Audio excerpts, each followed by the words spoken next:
새해 소원으로 평양에 방문하고 싶어 했던 한 남자.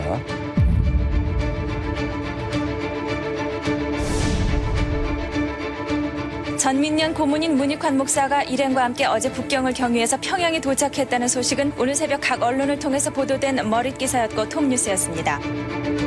야,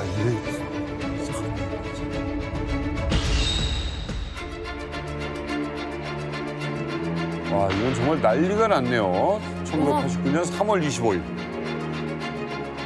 나는 오래전서부터 한번 평양을 방문하여 존경하는 김일성 주석과 만나 민족의 미래에 관하여 진정으로 기탄 없는 대화를 교환할 수는 없을까 간절한 염원을 품고 있었습니다.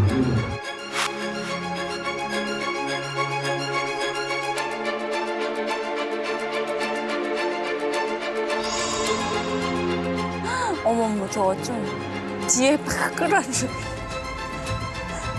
압력을. 민족의 운명을 위하는 사람이라면 그가 보기 야, 이렇게 대답을 했어요? 전국 통일을 위한 민족 대단결에 진짜. 기치하되 그때는 제한다고 절절히 말씀하신 수령님. 와, 손 붙잡고 걸었어. 이 문익환 목사님을 뭐 북한에 초대한다. 그렇다고 해서 우리 정부에서 아유 다녀오세요. 이렇게는 못했을 거 아닙니까? 그렇지. 아니 근데 그때 뭐 비행기표 산다고 해서 뭐 마음대로 갈 수 있는 거 아니잖아요. 안기부나 이런 데서는 모르고 있었나요? 안기 모르고 있었어요. 일본으로 가는 비행기표를 샀잖아요. 자 그러면 일본에서 어떻게 갔냐 북한을. 이게 궁금하잖아요. 그럼. 안기부 몰래. 타고 갔나? 일본을 지나서 중국 북경으로 출국하는 루트를 짰다고 합니다. 근데 여기서 당시에는 일본 비자를 받으려면 지금처럼 그냥 막 가는 게 아니라 뚜렷한 목적이 있어야 돼. 그러니까 저쪽에서 인비테이션이 와야 일본 비자가 발급되는 시스템이었는데 어떻게 문익환 목사가 손을 써놨냐면 일본 기독교 연합에서 미리 합법적인 초청장을 보내게 조치해놨습니다. 그래서 이 초청장을 근거로 일본 비자 발급이 가능하게끔 합법적으로 해놓았죠. 그러니까 일본까지만 가면 베이징까지 가는 건 문제가 없으니까. 3월 20일 일본 동경에 마침내 도착한 문익환 목사. 근데 이게 웬일일까요? 목사님을 기다리고 있던 사람들이 있었는데 이 사람들 표정이 썩 밝지가 않았습니다. 3월 20일 저녁 문익환 목사 동경에 딱 도착했는데 거기서 기다리던 사람들의 이제 표정이 안 밝았어요. 왜 그러냐 그랬더니 이 소문이 새나간 겁니다. 평양 간다고. 그래서 그 출처는 누군가 했더니 그 먼저 방북해 있었던 사람이 있었거든요. 황석영 씨라고. 작가 황석영 씨는 평양으로 떠나기 직전에 일본 친구에게 자신이 북한에 와 있다는 보도가 나오면 발표해달라고 성명을 남기고 간 것으로 밝혀졌습니다. 자신은 북한의 문학예술총동맹중앙위원회에 초청장을 받았으며 통일에 대한 열망에 순응해서 북한을 방문하게 된 것이라고 밝혔습니다. 그분이 지금 얘기를 해가지고 우리 정보기관이 알게 된 것 같아요. 그러니까 굉장히 급해진 거죠, 이제는. 왜냐하면 이쪽 정보기관에서 움직일 수가 있으니까. 그래서 거기서 예정보다 좀 빨리 북경으로 좀 떠날 수밖에 없었다고 합니다. 문 목사는 어떻게 해서 그래도 자기의 방북 계획을 알리게 됐냐면 주일 대사에게 편지를 보냈습니다. 내가 정부의 사전 양해 없이 평양을 방문하는 것을 이해 좀 해달라. 대신에 내 여권 기관인 4월 14일까지는 귀국을 해서 통일부에 가서 방북 결과를 보고하겠다. 만약에 법에 저촉이 되면 내가 그걸 그대로 책임을 지겠다라는 내용의 편지를 주일 대사에게 보내고 가게 됩니다.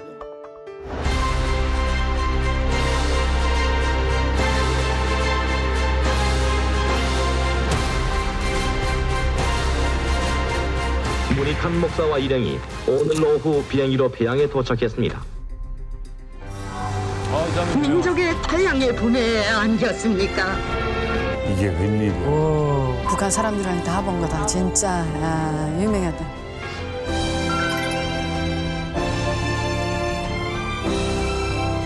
통일을 위한 민족 대단결에 기치하되 그때 뭉쳐야 한다고 절절히 말씀하신 수령님. 이틀에 걸쳐 7시간 이상 저에게 시간을 허락해 주셔서 마음과 눈으로 대화할 수 있는 시간을 허락해 주셨던 김일성 주석님께 무엇보다도 감사를 드리지 않을 수가 없습니다. 7시간이라니 이거 엄청난 거예요. 그러니까 이게 근데요. 과연 이 두 사람은 7시간 동안 무슨 대화를 했느냐. 궁금해. 상당히 궁금하죠? 7시간 나눴던 여러 가지 대화들이 있는데 그중에 가장 하이라이트는 초반 30분에 다 응축이 돼 있습니다. 남북이 통일하는데 50년 이상 걸리는 건 이 민족적인 수치다. 웃으면서 이렇게 농담 반 진담 반을 해요. 이때가 몇 년? 45년째 되는 거죠. 45년째. 남북 분단이. 근데 또 김일성 주석이 뭐라고 받아치냐면 뭐 오늘 얘기 잘하면 될지도 모르지요. 뭐 이렇게 얘기를 해요. 그러니까 추후에 문익환 목사가 요 대화가 오갔던 그 장면과 7시간 회담의 분위기를 어떻게 회고하냐면 이런 말을 해요. 그때 그 순간 김일성과 문 목사 본인 사이에 우리 사이에 분단의 장벽이 무너지기 시작했다. 라고 나중에 그 순간을 회고한 바 있습니다. 그 일례로 김일성과 만날 때 문익환 목사가 민주, 자주, 통일을 강조했는데 민주주의와 자주 통일은 하나로 연결돼 있다. 그러면서 민주도 통일도 자주도 그 본질은 민중의 생존 자체이고 무엇보다도 3.1운동을 완성하는 것이다 라고 강조를 했다고 해요. 이걸 듣고 김일성이 나도 동감해 악수를 청하고 둘이 손을 맞잡았어요. 그런데 그 와중에도 문 목사는 그래도 내가 이야기하는 민주와 북한 자네가 이야기하는 민주는 다르지라고 속으로 생각했다는 얘기가 전해지고 있습니다. 아니 그러면 사실 그때 뭐 응원도 있었고 뭐 기대도 많이 좀 했던 것 같은데 이 방북에 대한 좀 성과는 좀 있었어요? 있었죠. 일단은 뭐 이 4월 2일에 4.2 남북 공동선언이 내용 자체를 보면 뭐 7.4 공동성명의 그 내용을 정신이 이어나가자 자주 평화 민족 대단결을 이어나가자 이거고 뭐 구체적으로 보면은 뭐 이산가족 문제도 해결하고 그다음에 팀 스피리트 훈련과 평화는 양립할 수 없다 등등등이 있는데 그 이외에도 약간 문익환 목사의 방북을 긍정적으로 평가하는 여러 가지 연구 논문들이 있어요. 문익환 목사가 이제 김일성과 이제 마주 앉았을 때 뭘 했냐면은 교차 승인을 서로 이제 인정을 하자라고 주장했다고 해요. 그러니까 서로 북한과 남한의 체제를 인정하자. 김일성이 절대 그건 안 된다고 반대를 했다고 합니다. 그거는 이제 남한과 북한이 이 체제가 고착화되어 있는 거기 때문에. 근데 이거를 뭐 문익환 목사가 그 자리에 앉아가지고 끝까지 설득을 해가지고 결국엔 남북의 그 유엔 동시가입을 이끌었다라는 평가도 있고. 자, 이렇게 남한을 대표해서 공동선언까지 체결한 문익환 목사. 부푼 마음을 가지고 서로 돌아오셨을 텐데요. 돌아오시는 길에 비행기 안에서 체포가 됩니다.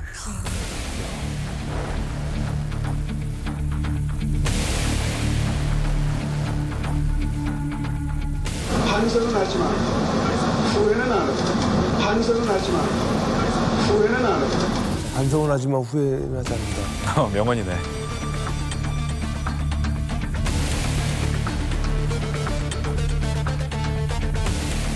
국가안전기획부 수사관 10여 명이 기내로 들어가 가시조라고 말하자 문 목사는 담담한 표정으로 수사관들의 연행에 응했습니다.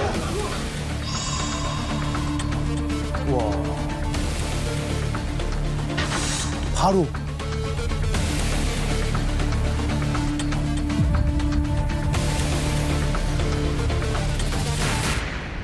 문익환 목사의 첫 공개 재판이 진행되는 날입니다. 이때도 아마 이 앞에는 난리가 났을 겁니다. 석방하라, 엄벌에 처하라.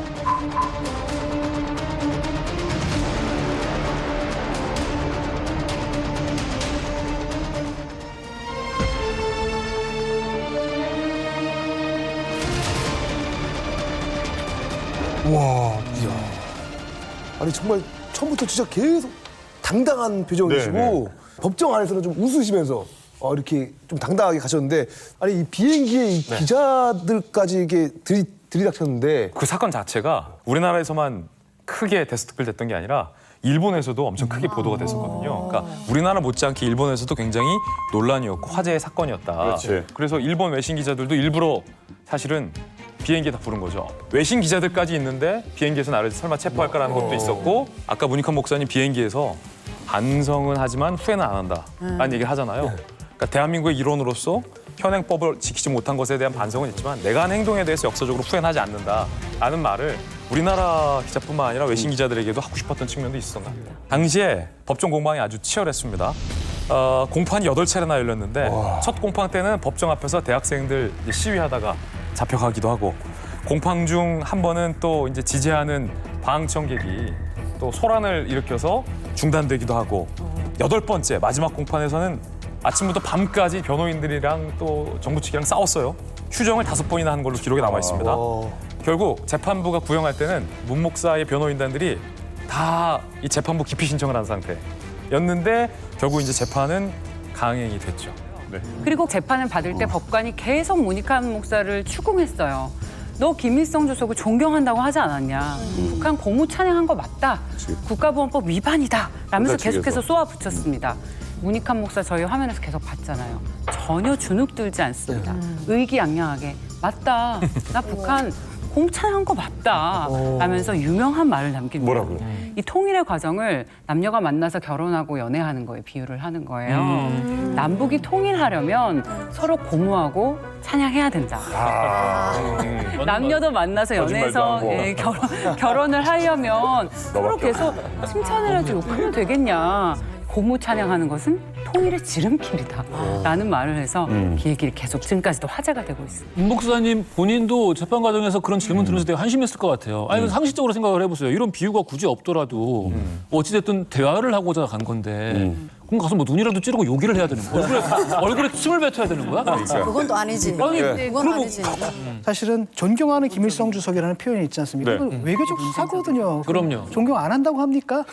장세동은 평양 가가지고 장세동이 김일성 앞에서 한 말 봐요. 끝내줍니다. 그 뭐 위대하시며 영명하시며 민족의 태양이시며 거의 이런 수준으로 찬사를 놀아놨던 사람이. 성대 모사까지 한 것 같은데 방금. 진짜 그러죠. 진짜 그랬어. 진짜 자기들은 국민들 모르게 가가지고 그 짓 하고 이 사람은 너무 촌스러워. 왜 자기들은 하면 되고 이쪽은 하면 안 되느냐. 무단 방북한 민족주의자 문익환 목사. 결국 최종 7년형을 받았습니다. 감옥살이 3년이 되던 해 특사로 사면이 됩니다. 근데요, 이게 그렇게 화제 인물이었는데 이상한 루머에 휩싸이게 됩니다.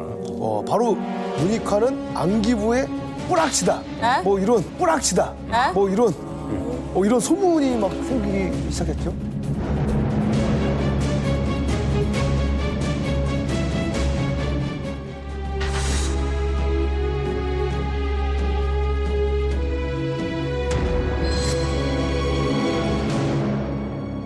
무슨 얘기예요? 말년에 왜? 그러니까 이게 이제 스토리가 있는데요. 범민족 대회를 하자. 그래서 범민족 대회를 합의를 했어요.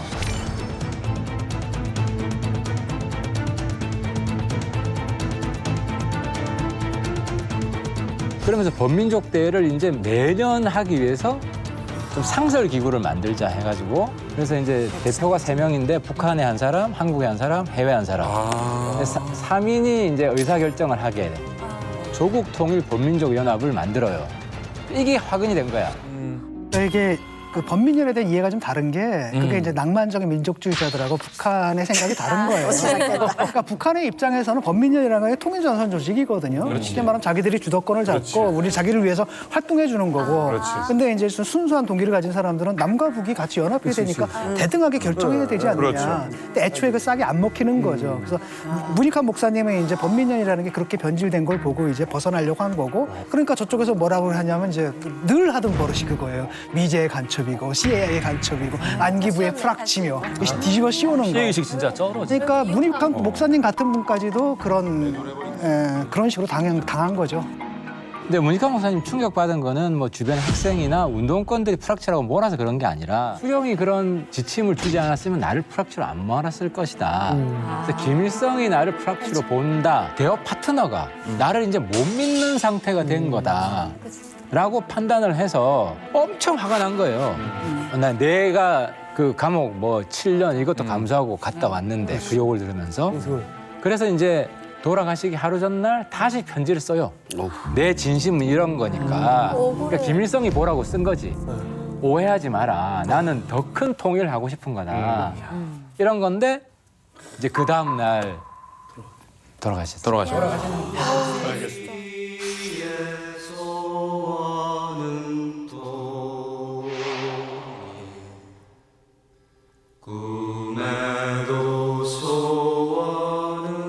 민주화 운동과 통일 운동을 함께하던 정계 사회단체 인사들과 시민 학생 등 3,000명이 넘는 추도객이 참석해 갑작스레 떠난 문 목사의 마지막 길을 애도했습니다.